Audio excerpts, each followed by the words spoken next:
श्रद्धावान भक्तगणांनो, छत्रपती शिवाजी पेठ जत येथील अत्यंत जागृत व नवसाला पावणाऱ्या श्री मायाक्का देवी व श्री भाग्यवंती मातोश्रींच्या मंदिराचा जीर्णोद्धार सुरू आहे। या पवित्र कार्यात भक्तिभावानं सहभागी व्हा। तुमची छोटीशी देणगी ही देवीच्या कार्याला मोठं बळ देईल। संपर्क बसवराज महाराज अलगूर, फोन पे, गुगल पे 97 67 27 22 77। देवी भक्तांनी एकत्र येऊन हे पुण्य कार्य यशस्वी करावे ही नम्र विनंती। नमस्कार, मी मेघा जगताप, बीबीएम न्यूज मध्ये आपल्या सर्वांचं स्वागत। पाहूया आजच्या घडामोडी। शिल्लक बजेटमधून जत शहरात विकास कामांचा वर्षाव। स्वागत कमानी, चौक सुशोभीकरण, मशानभूमी सुधारणा आणि सौर प्रकल्पाची घोषणा। उत्पन्नाचे नवे मार्ग, सुविधांवर भर। 18 लाखांचे वीज बिल वाचणार। पत्रकार परिषदेत नगराध्यक्ष डॉक्टर रवींद्र अरळी यांची माहिती। नमस्कार, आपण पाहत आहात बीबीएम न्यूज विशेष बातमी। जत नगर परिषदेच्या शिल्लक बजेटचा नियोजनबद्ध वापर करत शहरात मोठ्या विकास कामांची घोषणा करण्यात आली। वाढती लोकसंख्या, वाढता व्याप आणि आर्थिक ताण लक्षात घेता उत्पन्नाचे नवे मार्ग आणि सुविधांवर भर देत नगर परिषदेने विकासाचा नवा आराखडा जाहीर केला आहे। शहरात 2 भव्य स्वागत कमानी उभारण्यात येणार। प्रमुख चौकांचे सुशोभीकरण करण्यात येणार। 2 हिंदू स्मशानभूमींची सुधारणा होणार। विविध ठिकाणी स्वच्छतागृहांची उभारणी करण्यात येणार। याचबरोबर नगरपालिकेच्या इमारतीवर सौर ऊर्जा प्रकल्प बसवण्यात येणार असून त्यामुळे दरवर्षी येणारे सुमारे 18 लाख रुपयांचे वीज बिल वाचणार। आता पाहूयात अधिकृत अर्थसंकल्पीय चित्र। नगर परिषदेच्या सादर तक्त्यानुसार सन 2022 ते 23 या वर्षात भांडवली खर्च सुमारे 22,01,90,204 रुपये इतका झाला। सन 2023 ते 24 मध्ये सुमारे 9,44,70,954 रुपये। सन 2024 ते 25 मध्ये भांडवली खर्च 13,35,88,983 रुपये इतका झाला।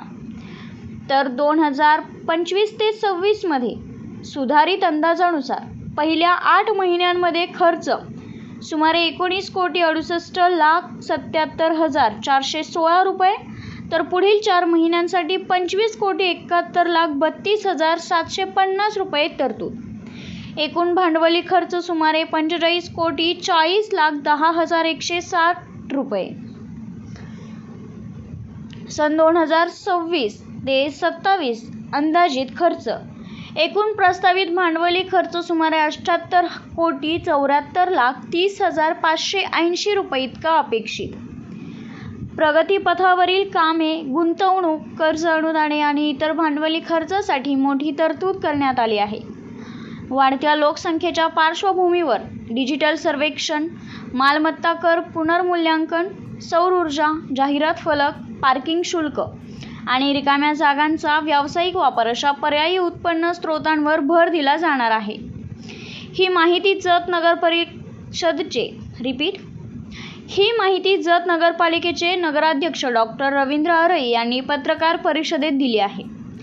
यावेळी उपनगराध्यक्ष विक्रम ताड, गटनेते प्रमोद हिरवे, बांधकाम सभापती मिथुन भिसे, महिला व आरोग्य सभापती डॉक्टर वीणाताई तांगडी, नगरसेवक गौतम ऐवळे, नगरसेविका सीमा पट्टणशेट्टी, नगरसेविका सोनुलीताई परशुराम मोरे, नगरसेवक फिरोज नदाफ, नगरसेवक स्वप्नील भैया शिंदे, नगरसेवक इम्रान गवंडी, नगरसेविका प्रणिती यादव, नगरसेविका लक्ष्मीबाई जाधव आणि नगरसेवक कुमार साई इत्यादी उपस्थित होते। शहराच्या सौंदर्यीकरणाबरोबरच मूलभूत सुविधा मजबूत करणे, आर्थिक बचत करणे आणि उत्पन्न वाढवणे या तिन्ही गोष्टींवर भर देत विकासाचा वेग वाढवण्याचा निर्धार या ठिकाणी व्यक्त करण्यात आला। ही होती आजची सविस्तर बातमी आणि अशाच नवीन बातम्यांसाठी, नवनवीन अपडेट्ससाठी पाहत रहा बीबीएम न्यूज नेटवर्क।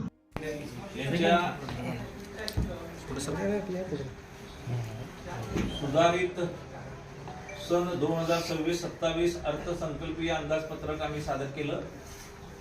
त्याच्यामध्ये 94,10,90,991 इतकी महसुली आणि भांडवली जमा आणि त्याचबरोबर 10,90,991 एवढे खर्च, याच्यामध्ये शिल्लक ही 21,21,251 एवढी आहे.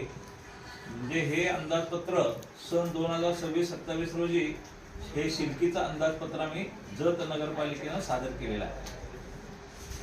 याच्याबरोबर आम्ही शववाहिका जी आहे ती जत शहरामध्ये त्याच्याकडून एकही रुपया न घेता मोफत शववाहिका सगळ्यांना उपलब्ध करून देण्याविषयी पण आपण सर्व नगरसेवकांनी आणि सीओ साहेबांच्या समोर सगळी चर्चा झाली आणि त्याला सर्वांनी मान्यता दिली. जास्तीत जास्त लोकांच्या पर्यंत शववाहिका जाऊन त्यांच्या दुःखामध्ये आम्ही सहभागी व्हावं ही त्याच्या मागची भूमिका आहे. त्याचबरोबर किरकोळ काही गोष्टी, काही वाढ सुचवण्यात आली. तो ऍडमिनिस्ट्रेशन खर्च आणि बाकी खर्च निघावा हा त्याच्या मागचा हेतू आहे. कुठल्याही पद्धतीमध्ये मागील वर्षी आणि आत्ताच्या वर्षी किरकोळ गोष्टी या सुचवलेल्या आहेत, त्या काही मान्यता देण्यात आलेल्या आहेत. त्याचबरोबर आम्ही जत शहरामध्ये 2 मोठ्या कमानी, स्वागत कमानी उभ्या करणे आणि वेगवेगळ्या चौकाचं सुशोभीकरण करणे आणि त्याचबरोबर या सुशोभीकरणासाठी जे NGO आहेत यांच्याकडून आवाहन करून त्यांची मदत घेऊन हे जत शहरातील वेगवेगळे चौक सुशोभित करण्याचं असं ठरलेलं आहे. त्याला सुद्धा प्रतिसाद मिळत आहे आणि आम्ही नजीकच्या काळामध्ये नगरपालिकेवर जास्त बोजा न टाकता हा पण विषय आम्ही घेतलेला आहे. सगळ्यात महत्वाचा विषय, जे हिंदू स्मशानभूमी आणि लिंगायत स्मशानभूमी या दोन्ही स्मशानभूमीसाठी खास निधी उपलब्ध करून त्या दोन्ही स्मशानभूमीसाठी त्याचा अभ्यास केला आणि थोड्याच दिवसामध्ये त्याचं काम पण आम्ही चालू करतोय. अत्यंत गरजेचं होतं, अनेक संघटनेने मागणी केली, त्या पद्धतीनं आम्ही स्मशानभूमीमध्ये लक्ष घालत आहे. शौचालयासाठी आपल्या या जत मार्केटमध्ये अनेक ठिकाणी दुरावस्था झालेली आहे आणि त्या अनेक ठिकाणी गरज पण आहे. त्या सुद्धा आम्ही योग्य पद्धतीनं, ताकदीनं, ज्यांच्या काही पद्धतीनं CSR फंड असतील अशा लोकांना आव्हान करून त्या CSR फंड मधून शौचालय उभं करण्याचं पण आम्ही धोरण ठरवलेलं आहे. त्याचबरोबर येत्या 7 तारखेला आणि 8 तारखेला महिला दिनानिमित्त प्रश्न तुमचे उत्तर आमचे असे स्त्री रोग तज्ञ एकत्र येऊन साई मंगल कार्यालय येथे दुपारी 4 वाजता आमचा हा प्रश्नोत्तराचा आणि परिसंवादाचा हा कार्यक्रम आयोजित केलेला आहे. त्यामध्ये जतच्या सर्व महिलांनी सहभाग नोंदवावा. त्यांचे आरोग्याविषयी प्रश्न असतील, त्यांचे मासिक पाळीवरचे प्रश्न असतील, गर्भाशयाचे गाठीबद्दल प्रश्न असतील किंवा अनेक त्यांचे प्रश्न असतील, त्याच्यावर उत्तर देण्याचं सगळ्या स्त्रीरोग तज्ञांचं धोरण आहे. 8 तारखेला शिवानुभव मंडप येथे मेणबत्ती तयार करणे आणि पणत्या तयार करणे याचं प्रशिक्षण देऊन त्याच्यामध्ये सुद्धा महिला दिनानिमित्त त्यांना व्याख्यान अरेंज करणं आणि महिलांना सक्षम बनवण्याचं काम सुद्धा आम्ही 8 तारखेला महिला दिनानिमित्त करणार आहोत. अनेक महिला आणि महिला नगरसेविका, विशेषतः जत मधील महिला नगरसेविकांना आम्ही आव्हान केलेलं आहे, त्यांनी त्यांच्या पद्धतीने कार्यक्रम घ्यावे आणि नगरपालिका त्यांच्या बरोबर त्यांच्या सोबत राहील. असा हा पहिल्याच वेळी असा वेगळ्या पद्धतीचा कार्यक्रम आम्ही जतमध्ये घेतोय. त्याचबरोबर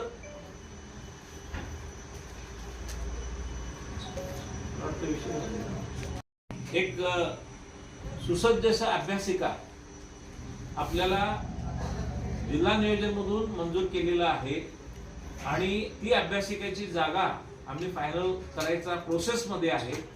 ती जागा फायनल झाल्यानंतर येत्या काही दिवसामध्ये त्याचंही काम त्या जत शहरामध्ये जी गरज होती, अत्यंत महत्त्वाची अभ्यासिका आणि ग्रामीण भागातील लोकांना तिथं व्यवस्थित वेळ मिळावा, अभ्यास करायला त्यांना संधी मिळावी, MPSC UPSC अभ्यास करणाऱ्या लोकांना लायब्ररी उपलब्ध व्हावी, अनेक पुस्तकं उपलब्ध व्हावी, हा हेतू नगरपालिकेचा आहे. त्याचंही कामकाज चालू आहे. असे अनेक कार्यक्रम आम्ही ह्यावेळी घेतलेले आहेत. आपण सर्व पत्रकार बंधूंनी याला विशेष असं प्रसिद्धी देऊन आणखीन काही लोकांच्याकडून काही मागण्या आल्या त्या सुद्धा पूर्ण करण्याचं काम यावर्षी नगरपालिका निश्चित करेल.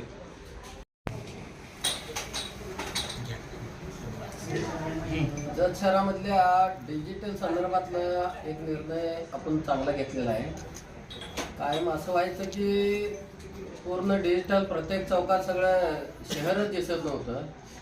ते आता आपण त्याचे रेट पण पूर्वी 2 रुपये होते स्क्वेअर फुटाला, आता आपण ते वाढवून 3 रुपये केले. प्रत्येक स्क्वेअर फुटाला 3 रुपये प्रमाणात प्रतिदिन अशा पद्धतीनं आपण एक चांगला नियोजन केलेलं आहे त्याच्यासाठीचं. त्याच्यानंतर फळभाजी मार्केटमधल्या ज्या बसणारे विक्रेते आहेत त्यांच्यासाठीचं जे मागच्या वेळेला 10 रुपये होतं तेच आपण कायम ठेवलेलं आहे. त्यात काय वाढ वगैरे काय केलेली नाही अशा पद्धतीने. आणि नमो उद्यानासाठी 1 कोटीचा निधी सेंट्रल गव्हर्नमेंटचा आपल्याला प्राप्त होण्यासाठी त्यांचं पत्र व्यवहार चालू आहे. ते झाले की 1 कोटीपर्यंतचा निधी आम्ही एक मोठं गार्डन जे आपण ठरलं होतं त्या पद्धतीनं त्याची पण यावर्षी सुरुवात होईल. बातमी आणि जाहिरातीसाठी आमच्या चॅनलला लाईक आणि सबस्क्राईब करा. धन्यवाद.